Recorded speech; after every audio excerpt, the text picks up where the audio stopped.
তখন ছিল গভীর রাত, আবার বাইরে তুমুল বৃষ্টি হচ্ছিল। আমি খাওয়া দাওয়া শেষ করে জানালার পাশে গিয়ে বৃষ্টি দেখছিলাম। ঠিক সেই সময় আনুশকাও আমার পাশে দাঁড়িয়ে দাঁড়িয়ে বৃষ্টি দেখতে লাগলো। কিছুক্ষণ পর ওর দাদি এসে আমাকে বলল, বাবা আজকে বৃষ্টি থামবে না, তুমি বরং আজকে আমাদের এখানেই থেকে যাও। যদিও আমার ভিতরে ভিতরে থেকে যাওয়ার ইচ্ছা, তারপরও উপরে বললাম, না দাদি, বৃষ্টি কিছুক্ষণের মধ্যে থেমে যাবে, আর থেমে গেলে আমি চলে যাব। আনুশকা দাদি তখন কিছুটা রেগে গিয়ে বলল, আমার থেকে বেশি বোঝো না, যা বলছি তাই করো, এটা আষাঢ়ের বৃষ্টি, এত সহজে থামবে না। তারপর একটা রুম দেখিয়ে দিয়ে বলল, ওই রুমে থেকে যাও, ওইটা আমার ছেলের রুম, ছেলে ঢাকায় থাকে, ঢাকা থেকে আসলে ওখানেই থাকে, তুমি বরং আজকে রাতটা ওখানেই থেকে যাও, সকালে চলে যাও। তারপর আমি সেই রুমে গেলাম। সেই রুমটা ঘুটঘুটে অন্ধকার ছিল। সেখানে গিয়ে আমি আবারও ভয় পেয়ে গেলাম। দেখলাম বিছানার উপর কে যেন একটা শুয়ে আছে। তারপর মোবাইলের আলো জ্বালিয়ে দেখি ওটা তো একটা কোল বালিশ। আমার এমন বোকামি দেখে আনুশকা ওদিক থেকে খিলখিল করে হাসছিল, আর তার হাসি দেখে আমার বোকামির জন্য আমি নিজেও লজ্জা পাচ্ছিলাম। যাই হোক, সেখানে শুয়ে পড়লাম, কিন্তু ঘুম আসছিল না। তারপর সারাদিনে আমার সাথে যা ঘটেছিল সেগুলোই ভাবতে লাগলাম। পরক্ষণে আবার মনে মনে ভাবলাম, আসলে আল্লাহ যা করে ভালোর জন্যই করে। আজকে যদি আমার সাথে এমনটা না ঘটতো, তাহলে আনুশকার সাথে আমার কখনোই দেখা হতো না। এত সুন্দর একটা মেয়েকে আমার কখনো দেখাই হতো না। এভাবেই ভাবতে ভাবতে রাত 3টা বেজে গেছে। ঠিক সেই সময় আমার শরীরে একটা হাতের স্পর্শ পেলাম, অনেক ঠান্ডা একটা হাত। এই হাতের স্পর্শ পাওয়ার পর আমার শরীর একদম ভয়ে শীতল হয়ে গেল। ঠিক তখনই চিৎকার দিয়ে ফেলবো অমনি আনুশকা আমার মুখ ছাপিয়ে ধরে বলল, চিৎকার দেবেন না, চিৎকার দিলে দাদি উঠে যাবে, চলুন আজকে আমরা দুজনেই বৃষ্টিতে ভিজি। আমি ওর কথা শুনে কিছুটা অবাক হলাম, আবার মনে মনে তো এটাই চেয়েছিলাম। তারপর আমি উপরে বললাম, এত রাতে ভিজবো বৃষ্টিতে? তখন সে আমাকে বলল, বৃষ্টিতে ভিজার আমার রাত দিন কি, যখন ভিজবো তখনই তো মজা। যাই হোক, তখন আমরা দুজনেই বাইরে চলে গেলাম, আর বাইরে যাওয়ার পর বৃষ্টিতে ভিজতে লাগলাম। দূরে দু একটা বাস পড়ছিল, আবার প্রচন্ড বৃষ্টিও হচ্ছিল। আনুশকাকে তখন আমি বললাম, আচ্ছা বৃষ্টি আসলে কি তুমি এভাবে ভিজো নাকি? তখন সে বলল, আরে না, একবার ভিজেছিলাম তাই যে ঠান্ডা লেগেছিল, তারপর থেকে আর ভিজা হয়নি। আসলে আপনাকে আমার খুব ভালো লেগেছে, তাই আপনার সাথে একটু ভিজতে ইচ্ছে করলো, আপনি আমার হাতটা ধরুন প্লিজ, কোনো সংকোচ বোধ করবেন না। আমি তখন কিছু না ভেবেই তার হাতটা ধরে ফেললাম। আমি তখন আনুশকাকে বললাম, সত্যি বলতে আমারও তোমাকে ভালো লেগে গেছে। এই বলে আমি তাকে জড়িয়ে ধরতে গেলাম, কিন্তু সে আমাকে দূরে ঠেলে দিল। আনুশকাকে সরি বলে তারপর আমরা দুজন গল্প করতে করতে প্রায় বাকি রাত কাটিয়ে দিলাম। তারপর যখন আলো হয়ে আসছিল, সকাল হয়ে আসছিল, তখন আনুশকা আমাকে বলল, এবার আপনি চলে যান, একা একা যেতে পারবেন তো? তখন আমি বললাম, হ্যাঁ যেতে পারবো, কোনো সমস্যা হবে না। আনুশকা তখন আবার বলল, এভাবে চলে যেতে বলছি বলে অবাক হচ্ছেন? আসলে গ্রামের মানুষ তো, গ্রামের মানুষ আমাদের দুজনকে একসাথে দেখে ফেললে অনেক কিছু বলবে, সমাজ আমাকে কলঙ্ক দিবে, তাই আপনি চলে যান। তারপর আমি বললাম, আচ্ছা ঠিক আছে, আমি চলে যাই, দাদিকে বুঝিয়ে বলে দেন, তবে আমি আবার আসবো। আনুশকা তখন আমাকে বলল, যদি আসেন তাহলে দিনে নয়, রাতে আসতে হবে, কারণ গ্রামের মানুষ দিনে দেখে ফেললে সমস্যা হয়ে যাবে আমার। যাই হোক, আনুশকার প্রস্তাবটা আমার কাছে খারাপ লাগেনি, কারণ গ্রামের মানুষ দিনের বেলা একটা ছেলে আর মেয়েকে কথা বলতে দেখলে অনেক কিছু ভেবে বসে থাকে। দিনে আসলে আমি হয়তো কথাই বলতে পারবো না, তার চেয়ে বরং রাতে আসলেই আমি ওর সাথে অনেকটা গল্প করতে পারবো। তারপর আমি নানা বাড়ি চলে গেলাম। এত সকাল সকাল নানা বাড়ির মানুষ আমাকে দেখে সবাই অবাক হয়ে গেল। আমি সেদিনকার রাতের সমস্ত ঘটনা লুকিয়ে ফেললাম। নানা আমাকে জিজ্ঞেস করতে আমি বললাম, আসলে রাতের ট্রেনে এসেছি তো, ফজরের নামাজের সময় নেমেছি, তখন নেমে কোনো গাড়ি পাইনি, তাই হাঁটতে হাঁটতে আসতে হলো। আমার একটা মামাতো বোন আছে, সে আমাকে কিছুটা পছন্দ করে, কিন্তু মুখ ফুটে কখনোই বলার সাহস পায়নি। সে আমাকে কিছুটা সন্দেহ করেছিল, তবে আমি পরক্ষণেই ভাবলাম, চোরের মনে পুলিশের একটা ব্যাপার আছে না, তাই হয়তো আমি এমনটা ভাবছি। আসলে ও আমাকে সন্দেহ করবে কেন, ও তো কিছু জানেই না। তারপর থেকে এই দিনের বেলায় নানা বাড়িতে ঘুরতে লাগলাম, আর রাতে সবাই যখন ঘুমিয়ে যায়, তখন আমি আমার মামাতো ভাইয়ের সাইকেল নিয়ে চলে যাই আনুশকার কাছে। সেখানে গিয়ে সারা রাত তার সাথে গল্প করি। এটা ছিল আমার প্রত্যেক রাতের রুটিন। তারপর থেকে মাঝরাতে আমি চলে আসতাম, কোনো ভয় পেতাম না। সেদিনের পর থেকে আমার মধ্যে ভয় জিনিসটা আর ছিল না, সবসময় শুধু আনুশকার মুখটাই আমার চোখে ভাসতো। এভাবেই রাতের পর রাত গল্প করতে করতে আমাদের মধ্যে অনেক সখ্যতা হয়ে গেল। এক রাতে আমি ওর সাথে শারীরিক সম্পর্ক করার প্রস্তাবও দিয়েছিলাম, তবে সে আমাকে ফিরিয়ে দেয়। তারপর এ নিয়ে আমি আর কোনো কথা বলিনি, যদিও বুকে নিয়ে চুমু খেয়েছিলাম অনেকবার। এভাবেই চলতে থাকলো। আমরা এত কিছু করছি, কিন্তু আনুশকার দাদি এইগুলো কিছুই জানতো না। সে সবসময় বিভোর ঘুমে নিমজ্জিত থাকতো। আস্তে আস্তে আমার ছুটি শেষ হয়ে যাচ্ছিল, এবার চলে যাওয়ার পালা। আনুশকাকে একদিন আমি বললাম, আমি তোমাকে বিয়ে করে একবারে ঢাকায় যেতে চাই, তোমাকে রেখে আমি যেতে পারবো না। আমি ভেবেছিলাম এমন কথা শুনে আনুশকা অনেক খুশি হবে, তবে কোনো খুশি হলো না, সে মন বেজার করে রইল। এটা দেখার পর আমি অনেক কষ্ট পেলাম। যাই হোক, সকাল হয়ে যাচ্ছিল, মানুষ দেখে ফেলবে, তাই তাড়াহুড়া করে সেদিন সেখান থেকে চলে আসি। তারপরে দিন রাতে সবাই ঘুমিয়ে গেছে, আমি আনুশকার সাথে দেখা করতে বের হবো। ঠিক সেই সময় পেছন থেকে আমাকে কে যেন টেনে ধরলো। আমি পিছন ফিরে তাকিয়ে দেখি আমার সেই মামাতো বোন। সে আমাকে বলতেছে, ভাইয়া তুমি প্রতি রাতে কোথায় যাও, আজকে আমাকে বলতেই হবে। আমি কয়েকদিন খেয়াল করেছি, এতদিন কিছু বলিনি, তবে আজকে তোমাকে বলতেই হবে, আজকে আমি আর এমনি এমনি ছাড়ছি না। আমি তখন তাকে বললাম, তোকে কেন বলবো?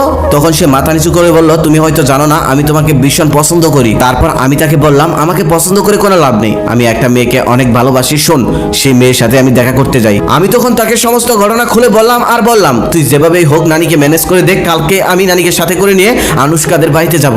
আমার কথা শুনে মামাতো বোন যা বললো তা শুনে তো আমি একদম নিস্তব্ধ হয়ে গেলাম। ও বলল, তুমি যে রাতে এসেছিলে সে রাতে তো কোনো বৃষ্টি হয়নি, আর এটা তো আষাঢ় মাস নয়, এটা হলো চৈত্র মাস। ওর কথা শুনে আমি জ্ঞান হারিয়ে ফেলি। পরের দিন সকালবেলা আমার জ্ঞান ফেরার সাথে সাথে আমি আমার মামাতো বোনকে ওকে সমস্ত ঘটনা খুলে বলতে বলি, তখন ও যা বলে সেগুলো শোনার পর আমি নিজেকে বিশ্বাস করতে পারছিলাম না। ওই এলাকায় নাকি আনুষ্কা নামের কলেজ পড়ুয়া একটা মেয়ে ছিল, সে একটা ছেলেকে ভালোবাসতো। এক রাতে তারা ভালোবাসার মানুষ দুজন মিলে বৃষ্টিতে ভেজার পর মেয়েটার প্রচন্ড ঠান্ডা লেগে যায়, আর সেই ঠান্ডা থেকে 3 দিন পর মেয়েটা মারা যায়। মেয়েটা মারা যাওয়ার পর যে ছেলেটা মেয়েটাকে ভালোবাসতো, ভালোবাসার মানুষ হারানোর শোকে ছেলেটাও পাগল হয়ে যায়, আর তার বৃদ্ধ দাদি তার নাতিনকে হারানোর শোকে 3 মাস পরেই মারা যায়। তার বাবা ঢাকাতেই থাকতো, তবে মা ও মেয়ে মারা যাওয়ার পরে আর কখনোই গ্রামে আসেন না। আমার মামা তো বোনের মুখে এমন কথা শুনে আমার বিশ্বাস হচ্ছিল না। তারপর আমি দৌড়ে চলে যাই সেখানে যাওয়ার পর যা দেখি তার দেখার জন্য আমিও প্রস্তুত ছিলাম না। সেখানে গিয়ে দেখি সেখানে কোনো বাড়িঘর কিচ্ছু নেই, সেখানে একসাথে 2টা কবর, একটা নাকি আনুষ্কার, আরেকটা নাকি তার দাদির। পাশে আরেকটি কবর আছে, যেই কবরটাকে দেখি আনুষ্কা বলেছিল ওইটা আমার মায়ের কবর। আমি তখন হতবাক হয়ে গিয়েছিলাম। ঠিক তখনই দূর থেকে একটা অদ্ভুত পাখির আওয়াজ আসলো, আর সেই আওয়াজটা শুনে আমি অজ্ঞান হয়ে সেখানেই পড়ে যাই। তারপর ওই এলাকার মানুষ আমাকে সুস্থ করে আমাকে নানি বাড়ি পর্যন্ত পৌঁছে দিয়ে যায়। ওই এলাকার অনেকেই নাকি বৃষ্টির সময় ওই মেয়েটাকে ভিজতে দেখেছে। রাতে যাওয়া তো দূরের কথা, ওখানে ওই এলাকার মানুষ দিনেও কখনো যায় না। তারপর দীর্ঘদিন আমি মানসিক হসপিটালে ভর্তি ছিলাম, এখন মোটামুটি সুস্থ, তবে অন্ধকার দেখলে এখনো ভয় লাগে। ডক্টর বলে দিয়েছে আমি যেন একা একা অন্ধকারে কখনোই না থাকি, সব সময় আমার পাশে কেউ একজন থাকতে হবে। এই গল্পটা কতটা বাস্তব তা আমি জানি না, তবে যিনি লিখেছেন তিনি এটাকে 100% সত্যি বলে দাবি করেছেন। আপনাদের কাছে কি মনে হয় কমেন্টে জানাবেন। আর হ্যাঁ, মানুষ মৃত্যুর পর কখনো ফিরে আসতে পারে না, তবে কখনো কখনো অবঘাতে মানুষ মারা গেলে সেখানে জিনেরা ওই মানুষের রূপ ধরে ঘুরে বেড়ায়, মানুষকে ভয় দেখিয়ে থাকে। একটা সময় জিন পরীরা মানুষের প্রেমে পড়তো, তা আমি মুরব্বীদের কাছে শুনেছিলাম বহুবার।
Că doar pe mine tu mă ai,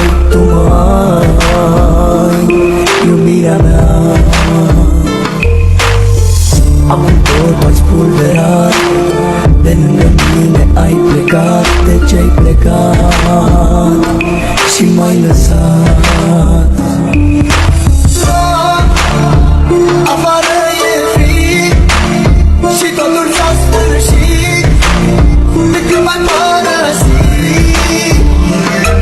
Iar tot afară e frig și totul s-a sfârșit, de când m-ai părăsit.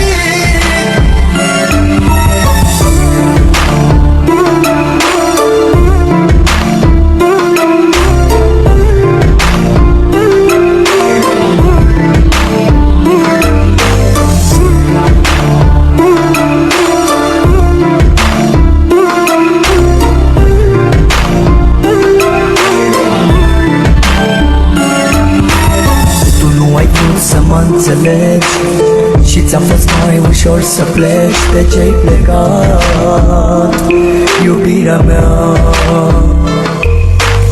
Totul pustiu în jurul meu, iar eu văd numai chipul tău. De ce-ai plecat, iubirea mea?